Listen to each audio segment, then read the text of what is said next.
Ada kaitannya dengan peristiwa pidana tersebut. Selain di kantor di mana Pak? Ada 2 tempat lainnya. Hasil Pak, hasilnya kita Hasilnya nanti kita sampaikan berikutnya. dugaan pidananya apa? Undang-undang Tipikor, dugaan tindak pidana korupsi, Tipikor. Dana apa itu Pak? Anggaran berapa Pak? Tahun 2022. Bang, dokumen yang disita Bang? Ada beberapa nanti.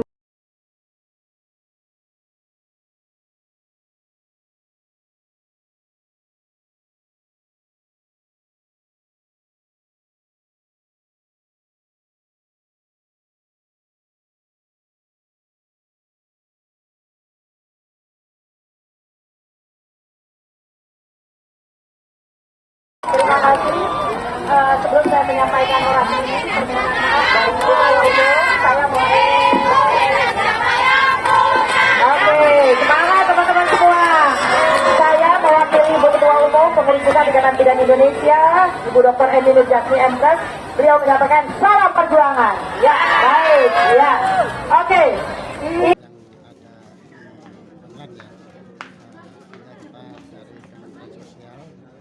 Khususnya dari Direktorat Rehabilitasi Sosial Penyandang Disabilitas dan Sentra Menyatakan melakukan respon cepat atau respon kasus untuk penanganan penyakit dari yang diderita oleh Kaliana dan Agustini, di mana penyakit yang mereka alami.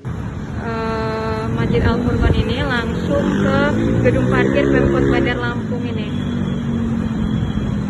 Jadi pegawai Pemkot Bandar Lampung yang mau sholat Jumat, jadi tinggal nyebrang dari Pemkot ke Masjid Al-Furqon atau sebaliknya.